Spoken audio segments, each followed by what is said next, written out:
ಬೆಳಿಗ್ಗೆ 10 ಗಂಟೆ ಸುಮಾರಿಗೆ ರೇವಣ್ಣನ ವಿಚಾರಣೆ ಆರಂಭಿಸಿದ್ರು. ಸುಮಾರು 3 ಗಂಟೆಗಳ ಕಾಲ ರೇವಣ್ಣ ಅವರನ್ನ ವಿಚಾರಣೆಗೆ ಒಳಪಡಿಸಿದ್ರು. ಅಪಹರಣ ಪ್ರಕರಣಕ್ಕೆ ಸಂಬಂಧಪಟ್ಟಂತೆ 360 ಆಂಗಲ್ನಲ್ಲೂ ಪ್ರಶ್ನೆಗಳನ್ನ ಕೇಳಲಾಗಿದೆ. ಕೇಸ್ ಸಂಬಂಧ ತಮ್ಮ ಪಾತ್ರದ ಬಗ್ಗೆ ಡೀಟೇಲ್ ಆಗಿ ಪ್ರಶ್ನಿಸಲಾಗಿದೆ.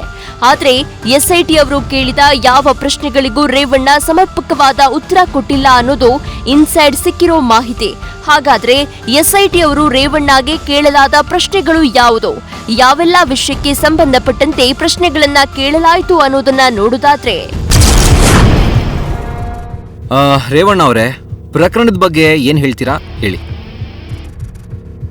ಸತೀಶ್ ಬಾಬಣ್ಣನವರು ನಿಮಗೆ ಗೊತ್ತಾ? ಸತೀಶ್ ಬಾಬಣ್ಣಗೂ ನಿಮಗೂ ಇರೋ ಸಂಬಂಧ ಏನು?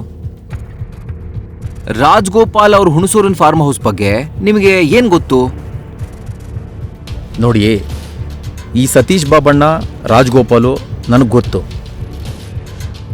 ಅವರು ನಮಗೆ ದೂರದ ಸಂಬಂಧಿ ಆಗಬೇಕು. ತುಂಬ ವರ್ಷಗಳಿಂದ ಪರಿಚಯ ಇದೆ. ಸಂತ್ರಸ್ತ ಮಹಿಳೆ ನಿಮಗೆ ಗೊತ್ತಾ? ನಿಮಗವ್ರು ಎಷ್ಟು ವರ್ಷದಿಂದ ಗೊತ್ತು? ನಮ್ಮ ಹೊಳೆ ನರಸೀಪುರದ ಮನೆಯಲ್ಲಿ ಹಾಸನ ಬೆಂಗಳೂರು ಮನೆಗಳಲ್ಲಿ ತುಂಬ ಜನ ಕೆಲಸ ಮಾಡ್ತಾರೆ. ಅವರಲ್ಲಿ ಯಾರು ಅಂತ ಹೇಳೋದು? ಅವರನ್ನು ಏನಾದರೂ ತೋರಿಸಿದ್ರೆ ಹೇಳ್ತೀನಿ. ಆಕೆನಾ ನೀವು ಕಿಡ್ನಾಪ್ ಮಾಡಿಸಿದ್ರಾ? ಯಾಕೆ? ನೋಡ್ರಿ, ನಾನು ಯಾರನ್ನೂ ಕಿಡ್ನಾಪ್ ಮಾಡಿಲ್ಲ. ನಾನು ಕಿಡ್ನಾಪ್ ಮಾಡಿ ಅಂತ ಯಾರಿಗಾದರೂ ಕಾಲ್ ಮಾಡಿದ್ದೀನಾ? ಯಾರು ಏನೋ ಮಾಡಿದರೆ ಏನು ಹೇಳಲಿ? ಕಳೆದ 2 ದಿನಗಳಿಂದ ನೀವು ಎಲ್ಲಿ ಹೋಗಿದ್ರಿ? ಮೊನ್ನೆ ರಾತ್ರಿ ಹುಣಸೂರಿಗೆ ನೀವು ಹೋಗಿದ್ರಾ? ಯಾಕೆ ಹೋಗಿದ್ರಿ? ಸರಿ, ಬೆಂಗಳೂರಿನ ಪದ್ಮನಾಭನಗರ ಮನೆಗೆ ನೀವು ಎಷ್ಟೊತ್ತಿಗೆ ಬಂದ್ರಿ? ಈಗ ನಿಮ್ಮನ್ನ ಇಲ್ಲಿಗೆ ಕರ್ಕೊಂಡು ಬಂದಿದ್ಯಾರು? ಸಂತ್ರಸ್ತ ಮಹಿಳೆ ಎಲ್ಲಿದ್ರು ಅಂತ ನಿಮಗೆ ಗೊತ್ತಿತ್ತಾ? ಆಕೆನ ಸತೀಶ್ ಬಾಬಣ್ಣ ಕರ್ಕೊಂಡು ಹೋಗಿದ್ರು, ಅದ್ರ ಬಗ್ಗೆ ಗೊತ್ತಾ? ನೀವೇನಾದ್ರೂ ಅವ್ರಿಗೆ ಕರ್ಕೊಂಡು ಹೋಗು ಅಂತ ಏನಾದ್ರು ಹೇಳಿದ್ರಾ? ಅವ್ರ ಮಗ ನೀವೇ ಕಿಡ್ನಾಪ್ ಮಾಡಿಸಿದ್ದು ಅಂತ ಆರೋಪ ಮಾಡಿದ್ದಾರೆ. ಇದಕ್ಕೇನು ಹೇಳ್ತೀರಾ? ನೀವು ನನಗೆ ನೋಟಿಸ್ ಕೊಟ್ಟಿದ್ರಿ, ನಾನು ಬರೋದಕ್ಕೂ ತಯಾರಿದ್ದೆ. ಆದರೆ ಇಲ್ಲಿ ಬರೀ ರಾಜಕೀಯನೇ ನಡೀತಾ ಇರೋದು ನನಗೆ ಗೊತ್ತು. ಏನಾದರೂ ಮಾಡಬೇಕು ಅಂತ ನನ್ನ ಮೇಲೆ ಇನ್ನೊಂದು ಕೇಸ್ ದಾಖಲು ಮಾಡಿದ್ರೆ ಏನು ಮಾಡೋದು? ಅದಕ್ಕೆ ನಾನು ಸ್ವಲ್ಪ ಓಡಾಟ ಮಾಡಬೇಕಾಯ್ತು. ಆದರೂ ನಾನೇನು ಬೇರೆ ಕಡೆ ಹೋಗಿಲ್ಲ ಅಲ್ವಾ? ಸೀದಾ ಬೆಂಗಳೂರು ಮನೆಗೆ ಬಂದಿದ್ದೆ.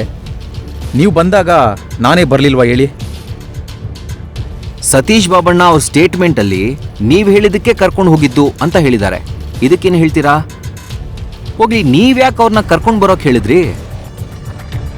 ಅಪ್ಪಿ ತಪ್ಪಿ ಏನಾದರೂ ನಿಮ್ಮ ಮಗನ ಮೇಲಿರೋ ಕೇಸ್ನ ಮುಚ್ಚಾಕೋಕೆ ಈ ಥರ ಮಾಡಿದ್ರಾ? ಆಕೆನ ರಾಜ್ಗೋಪಾಲ್ ಫಾರ್ಮ್ ಹೌಸ್ನಲ್ಲಿ ನೀವು ಇಡೋಕೆ ಹೇಳಿದ್ರಾ? ನೀವು ಒಂದೇ ರಾತ್ರಿಲಿ 300 ಕಿಲೋಮೀಟರ್ ಟ್ರಾವೆಲ್ ಮಾಡಿದ್ದೀರಾ. ಏನಕ್ಕೆ ಮಾಡಿದ್ರಿ? ಶುಕ್ರವಾರ ಸಂಜೆಯಿಂದ ಶನಿವಾರದ ಮಧ್ಯಾಹ್ನದ ತನಕ ಕಂಟಿನ್ಯೂಸ್ ಆಗಿ ಟ್ರಾವೆಲ್ ಮಾಡಿದ್ದೀರಾ. ಯಾಕೆ ಮಾಡಿದ್ರಿ? ಅಷ್ಟು ಅರ್ಜೆಂಟಾಗಿ ನೀವು ಎಲ್ಲೆಲ್ಲಿ ಓಡಾಟ ಮಾಡಿದ್ರಿ? ನೋಡ್ರಿ, ನಾನು ಯಾವುದೂ ಕಿಡ್ನಾಪ್ ಮಾಡಿಲ್ಲ. ಅದೆಲ್ಲ ಸುಳ್ಳು ಹೇಳಿದ್ದಾರೆ ಅಷ್ಟೇ. ಹೋಗ್ಲಿ, ಎಲ್ಲೆಲ್ಲಿಗೆ ಹೋದ್ರಿ ಅಂತ ಒಂದು ಸ್ವಲ್ಪ ನೆನಪಿಸ್ಕೊಂಡು ಹೇಳ್ತೀರಾ? ಸಂತ್ರಸ್ತೆ ಇದ್ದಿದ್ದ ರಾಜ್ಗೋಪಾಲ್ ಫಾರ್ಮ್ ಹೌಸ್ಗೆ ನೀವ್ಯಾಕೆ ಹೋದ್ರಿ?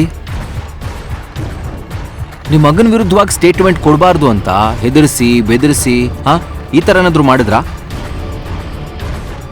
ಹೋಗ್ಲಿ, ನಮ್ಮ ಟೀಮ್ ನಿಮ್ಮನ್ನ ಫಾಲೋ ಮಾಡ್ತಿತ್ತಲ್ಲ, ಇದ್ರ ಬಗ್ಗೆ ನಿಮಗೆ ಇನ್ಫಾರ್ಮೇಶನ್ ಕೊಡ್ತಾ ಇದ್ರಲ್ಲ, ಯಾರು ಕೊಡ್ತಾ ಇದ್ದಿದ್ದು?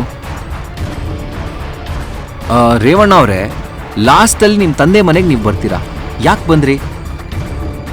ನಿಮ್ಮ ತಂದೆ ಮನೆಯಲ್ಲಿದ್ದಾಗ 10 ನಿಮಿಷ ನೀವು ನಮ್ಮ ಟೀಮ್ಗೆ ಬಾಗಿಲು ತೆಗಿಲಿಲ್ಲ. ಯಾಕೆ ತೆಗಿಲಿಲ್ಲ? ನಿಮಗಿದ್ರಲ್ಲಿ ಯಾರ್ಯಾರೆಲ್ಲ ಸಹಾಯ ಮಾಡಿದ್ರು ಒಂದು ಸ್ವಲ್ಪ ನೆನಪಿಸ್ಕೊಂಡು ಹೇಳ್ತೀರಾ? ನಿಮ್ಮ ಮಗ ಏನಾದರೂ ಇವಾಗಲೂ ನಿಮ್ಮ ಜೊತೆ ಕಾಂಟ್ಯಾಕ್ಟಲ್ಲಿದ್ದಾರಾ ರೇವಣ್ಣ ಅವರೇ? ಹೋಗ್ಲಿ, ನೀವು ಲಾಸ್ಟ್ ಟೈಮ್ ಅವ್ರ ಜೊತೆ ಮಾತಾಡಿದ್ದು ಯಾವಾಗ? ನ್ಯೂಸ್ ಫಸ್ಟ್, ನಿರ್ಭೀತಿಯಿಂದ ನಿಮ್ಮ ಪರವಾಗಿ.